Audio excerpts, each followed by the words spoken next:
안녕하세요. 자영업 다이어리입니다. 오늘 코드님과 함께하는 카덱스 데이터 활용법 함께 알아보시죠. 안녕하세요. 자영업 다이어리입니다. 우리나라 창업의 50%는 프랜차이즈 창업이고 나머지 50%는 개인 창업자들이 차지하고 있습니다. 그 중에서도 특히 한식 분야는 개인 창업 비율이 매우 높은데요. 이처럼 한식 가게를 오픈할 때는 어떤 레시피를 가지고 있는지가 정말 중요합니다. 많은 자영업자분들이 가게 오픈 전에 레시피를 확립해야 하는데 어디서 레시피 정보를 얻어야 할지, 어떤 음식을 선정해야 할지 고민이 많으실 겁니다. 이럴 때 오늘 소개해드릴 데이터와 분석 방법이 여러분들에게 큰 도움이 될 수 있습니다. 소비자들에게 인기 있는 음식은 무엇인지, 어떤 레시피가 좋은지 등 필요한 정보들을 한눈에 파악할 수 있기 때문입니다. 오늘은 이 중요한 데이터를 어떻게 분석하는지 더욱 알기 쉽게 설명해 드리기 위해서 데이터 분석 유튜버이신 오늘코드님을 모셨습니다. 자, 그럼 본격적으로 시작해 봅시다. 안녕하세요. 여러분께 쉽게 데이터 분석 방법을 알려드릴 오늘코드입니다. 오늘은 자영업자분들의 레시피 고민을 해결해 줄 데이터를 함께 분석해 볼 건데요. 저희가 분석해 볼 데이터는 10,000개의 레시피에서 판매하고 있는 무료 레시피 데이터입니다. 이 데이터는 이름에서부터 알 수 있듯이 무료로 제공하고 있고, 이 데이터를 통해 10,000개의 레시피 및 10,000개의 레시피 회원들이 등록한 레시피들을 알 수가 있으며, 더불어 레시피의 스크랩 수라든지 요리 재료 등의 총 18개의 컬럼들을 상세하게 알 수 있습니다. 그러면은 이 데이터를 통해서 함께 분석해보고 살펴보도록 하겠습니다. 그러면 구글 콜앱으로 이동해서 직접 분석을 해보도록 할 텐데요. 이 데이터는 양이 굉장히 많습니다. 그래서 그냥 콜앱에다가 업로드를 하려고 하게 되면요, 너무 오래 걸리고 데이터가 유실이 될 수도 있어서 구글 드라이브에다가 업로드를 해주고요. 그 다음에 구글 드라이브를 마운트해서 데이터를 가져올 예정입니다. 그 다음에 한국어 폰트가 깨지지 않도록, 한글 폰트가 깨지지 않도록 코리아나이즈 매플랍 설치를 해 주었고요. 그 다음에 이제 필요한 라이브러리들, 데이터 분석을 위한 라이브러리, 시각화, 그 다음에 텍스트 빈도 분석을 위한 TF-IDF라든지 군집화를 할 K민즈, 그 다음에 군집화 결과를 시각화할 PCA라든지 넘파이까지 불러오도록 했고요. 그 다음에 구글 드라이브에 있는 요 폴더, 저는 KADX라는 폴더를 만들고 다운로드 받은 데이터를 업로드해 두었어요. 그리고 나서 요 데이터에 이제 디테일이라고 이제 끝나는 요 데이터 같은 경우에는 컬럼 정보가 있는데요. 그래서 메타 정보가 들어있다. 그래서 어떤 컬럼에서 어떤 데이터가 들어있는지를 살펴보실 수가 있는데, 레시피와 관련돼서 어떤 요리 제목이고 레시피 제목이 무엇이고 조회수, 추천수, 스크랩 수를 보실 수가 있고, 그 다음에 이제 요리 방법이나 상황, 재료, 종류에 따라서 어떤 데이터들이 있는지, 그 다음에 레시피 데이터까지 이렇게 있는 것을 보실 수가 있어요. 그러면은 CSV 파일 무료로 지금 2가지를 제공을 하고 있는데요. 이 2개의 데이터를 한 번에 이제 불러와서 이렇게 이제 판다스의 컨캣으로 합쳐주게 되면요, 지금 0번부터 어묵, 김말이부터 시작해서 두부, 새우전, 알밥, 현미, 호두죽 이렇게 해서 보이게 되는데, 2개의 CSV 파일을 합쳐 주었더니 지금 31만 개의 데이터가 있습니다. 그래서 상당히 많은 양의 데이터를 저희가 불러왔고요. 그 다음에 여기 이제 컬럼 이름이 영문명으로 되어 있기 때문에 이렇게 딕셔너리로 매핑을 해서 데이터의 컬럼명을 한글로 바꿔주게 되면은 레시피 제목, 요리명, 등록자명, 조회수 이렇게 조금 더 직관적으로 보실 수가 있습니다. 그래서 어떤 요리가 있는지, 그 다음에 이제 요리 레시피와 요리 재료가 이제 어떤 것들이 들어가는지, 난이도와 몇 인분인지, 그 다음에 시간들도 보실 수가 있어요. 그럼 이제 중복된 레시피가 혹시 있나? 지금 30만 개가 이제 넘는 레시피가 있는데, 여기에서 봤더니 중복된 레시피가 있어요. 그래서 이제 중복된 데이터를 살펴봤더니 여기에서 이제 요리 소개만 봤을 때는 13만 개 정도가 있고요. 그다음에 이제 중복된 데이터 이렇게 이제 가져와서 보게 되면은 이제 인덱스 번호는 다른데 여기 보시게 되면은 이렇게 똑같은 데이터들이 있어서 이런 중복 데이터를 이제 제거를 해주는데, 요리명, 요리 소개, 요리 재료 내용이 같다라고 하게 되면은 첫 번째 거를 남기고 일단 중복 데이터는 제거해 주도록 했습니다. 그랬더니 지금 이제 데이터가 19만 개, 약 20만 개의 데이터로 줄어들었어요. 그럼 이제 20만 개의 레시피 데이터를 저희가 함께 분석을 해 보도록 할 텐데, 여기 요리명에도 보면 이제 결칙치가 있는 데이터들이 조금 있다라고 보실 수가 있고, 어떤 데이터의 타입들이 있는지 메모리 27메가를 차지하고 있습니다. 그래서 이 데이터가 생각보다 꽤 큰 데이터예요. 그래서 중복 데이터는 조금 제거해 주었습니다.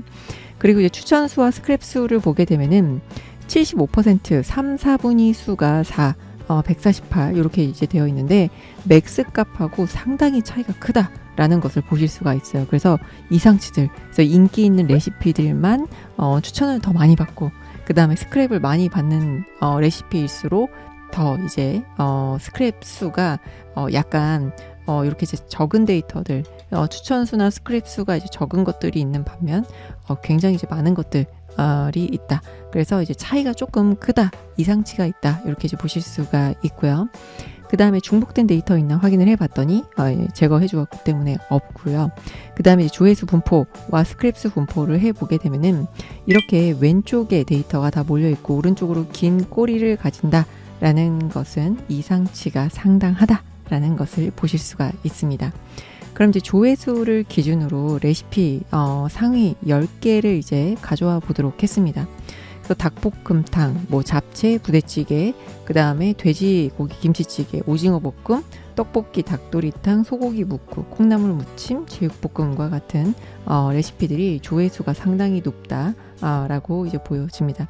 그래서 일상이라든지 초스피드, 그 다음에 가끔 손님 접대 음식이라든지 이런 이제 음식들이 이제 조회수가 이제 높다라는 걸 보실 수가 있고요.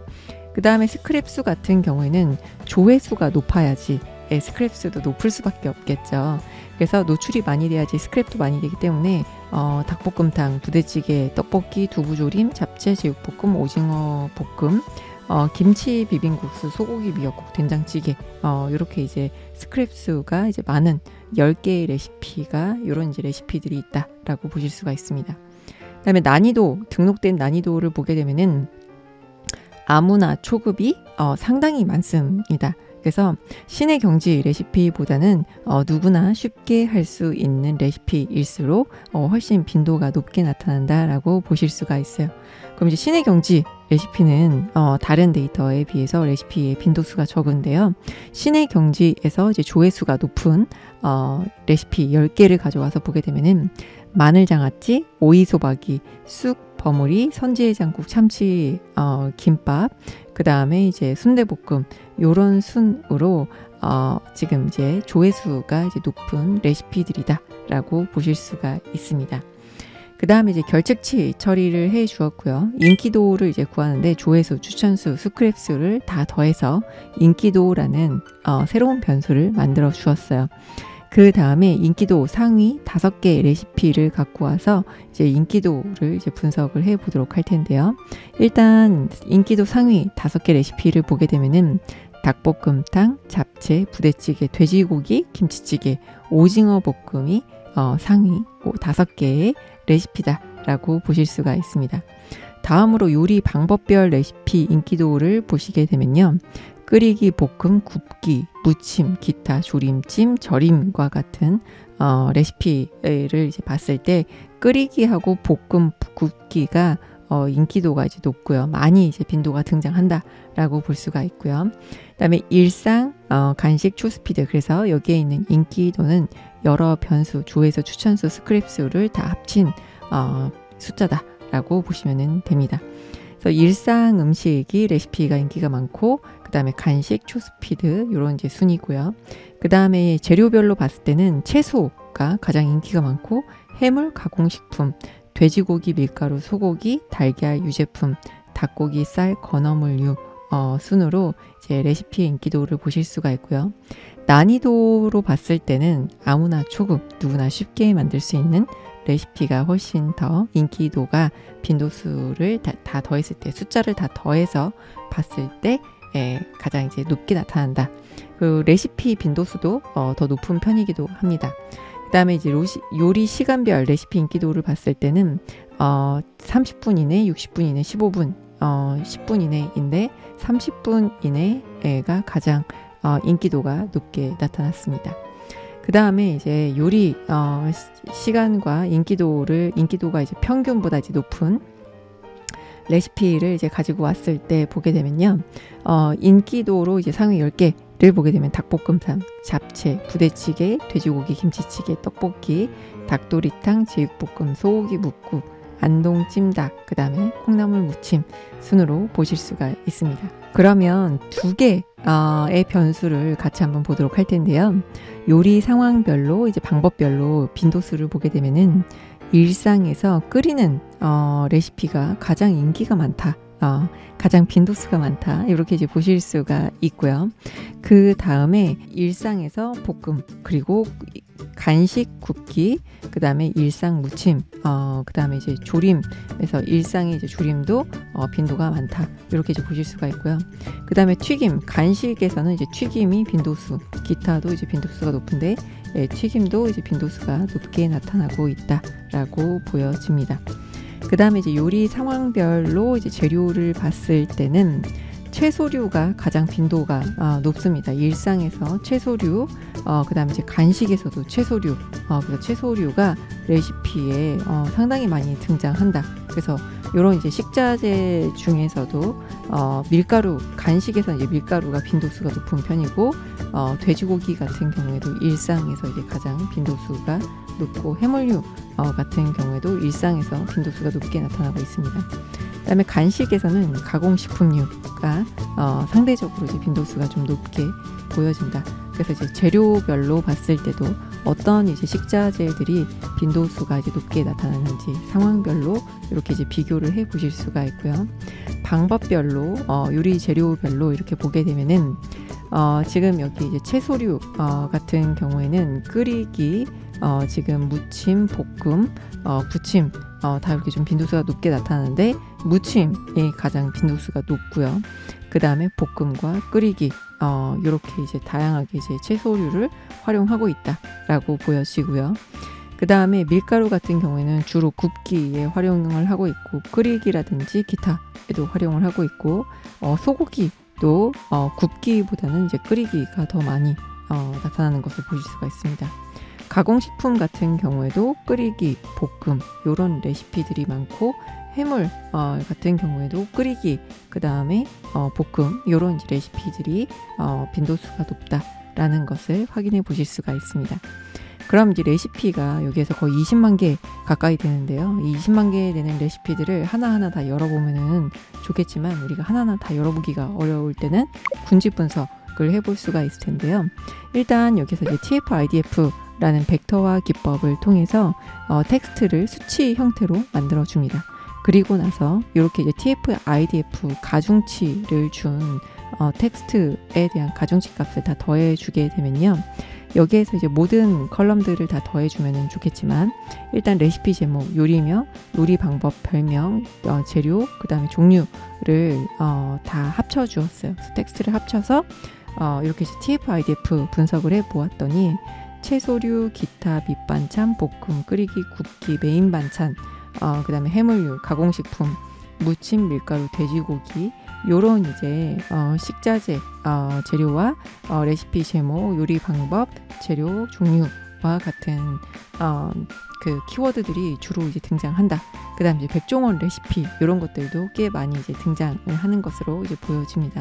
지금 상위 50개의 키워드에서 이제 정리를 했을 때 이런 이제 식자재 이름이라든지 재료라든지 아니면은 이제 방법이라든지 별명이라든지 이런 이제 빈도수 확인해 보실 수가 있고요.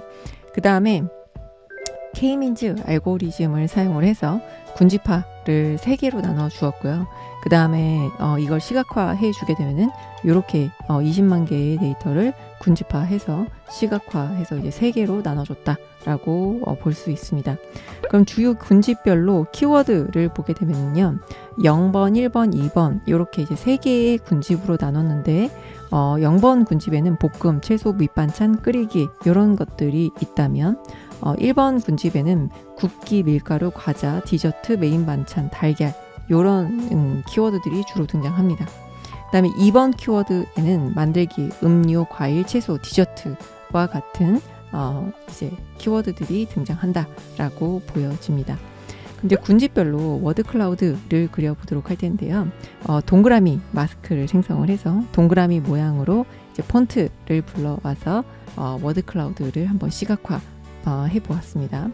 시각화해서 이제 보게 되면요, 여기 이제 0번 워드 클라우드, 0번 군집에 대한 워드 클라우드에는 밑반찬, 반찬, 채소류, 가공식품, 끓이기 이런 게 이제 주로 등장한다면 1번 워드 클라우드에는 밀가루, 디저트, 유제품, 굽기, 가공식품 이런 이제 키워드들이 주로 등장을 하고 있습니다. 그 다음에 2번 워드 클라우드를 보게 되면 샌드위치, 과일, 디저트, 샐러드, 유제품, 밀가루, 뭐 굽기, 다이어트 이런 키워드들이 주로 이제 등장한다라고 보여집니다.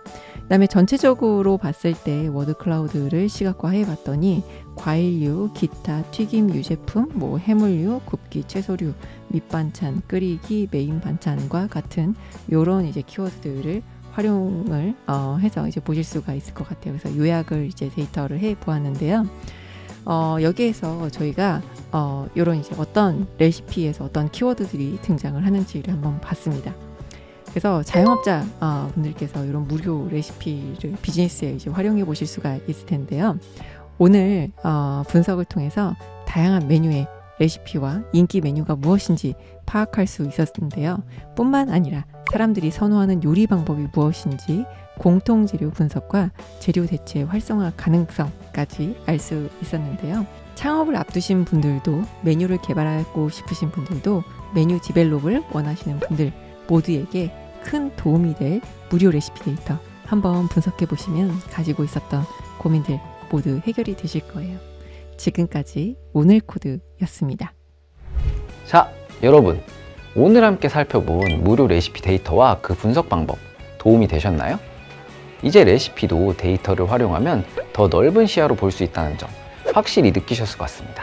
오늘 저희는 다양한 메뉴의 레시피를 손쉽게 찾아보고 사람들에게 인기 있는 음식이 무엇인지도 알아봤습니다. 그리고 공통 재료를 분석해 어떤 재료를 많이 준비해야 할지, 또 다른 레시피에 어떻게 활용하면 좋을지까지 파악해 원가 절감과 재료 활용을 극대화할 수 있었습니다.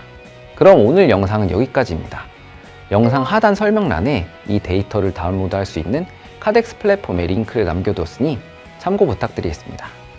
또한 데이터 분석을 더 쉽게 따라하실 수 있도록 쪽집게 노트와 이벤트도 준비했으니 꼭 확인 한 번씩 부탁드리겠습니다. 시청해주셔서 감사합니다. 다음 영상에서 또 만나요.